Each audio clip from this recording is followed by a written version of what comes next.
And today they're saying we are excited to announce the latest updates from Factory and the next steps in our mission to bring autonomy to software engineering. Droids are autonomous systems that solve problems for engineers, not just in demos, not just in simple repositories, in complex production settings, testing, debugging, refactoring, migrating, reviewing, documenting. World-class organizations are accelerating their software development with Factory's Droids. So again, they're calling themselves Factory AI, and Droids are these things that they're using. That's the name that they're using for their little AI agents, AI Droids. The second something changes, they go to work in rewriting that documentation to make sure it's up to date.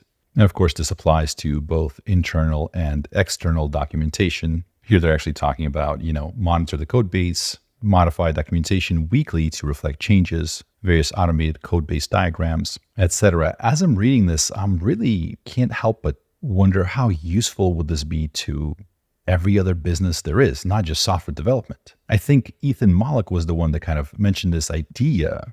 Fortunately, I don't remember who exactly said this. I think it was him. But this idea that the people that are working on AI, they tend to be coders. They tend to be developers. So that means that they're working on automating coding more than anything else, right? Because that's their kind of bread and butter. That's what they can apply AI to with the least amount of friction. But those sort of AI researchers and people working on AI, they might not know, for example, architecture or accounting. So what happens is that our ability to automate coding with AI is progressing much, much faster than automating accounting and architecture and project management and all that other stuff, even though it's obvious that this is going to be extremely useful across the board. There are other areas where these progress is taking place at a rapid pace because the money behind it is huge. So for example, in the finance space or in the medical space, right? There's a lot of incentives to add AI to those fields because of the sheer amount of money that's involved. But imagine something like this, but for your taxes, right? It starts out by going through all your accounts and collecting every single transaction that you've had,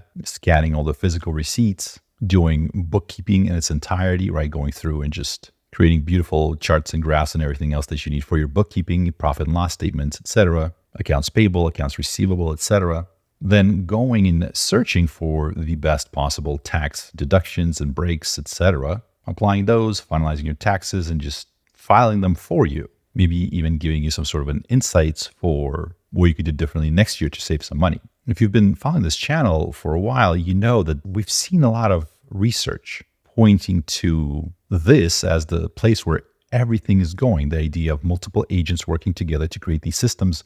And the research papers usually point to where the money is heading, where the actual development of real-life products is heading. So when you see people like NVIDIA and Google and Facebook, Meta, etc., publishing papers on how to do X, for example, in this AI space, then, 4 to 6 months later, maybe a year later, you start seeing the products doing X, doing that specific thing, begin to roll out. So it's an important thing to understand this company, right? So this is Factory AI, the machine that builds the machine, which I got to say is pretty cool, I guess. It's taking that idea and it's progressing it forward. And first and foremost, we're going to see it for coding, for software development. And then you'll see the same things rolling out at the enterprise level for medical, finance, probably military applications, although we may or may not hear about it. But then it's going to start hitting all the other industries, all the other spaces. Assume for a second that you have something like this and it's able to be applied to any task that you do, whether in work or school or around the house.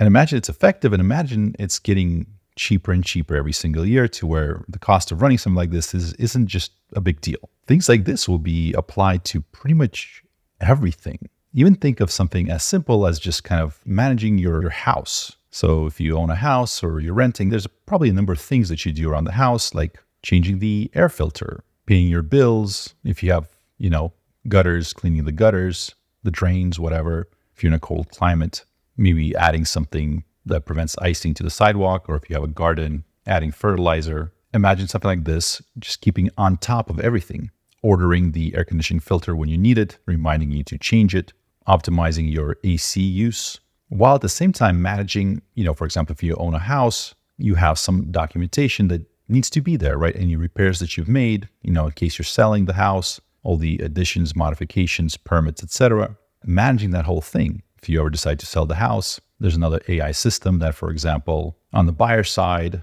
looks through all the various listings, and if something meets their criteria, reaches out to your AI bot that you can then tell to, yeah, go ahead and share this information with them, whatever they need in terms of, yes, we do have a permit for that specific addition to the house. Here it is, signed by the city or whatever. I'm actually not 100% sure how that works, but actually that's kind of the point. In that scenario, I wouldn't need to.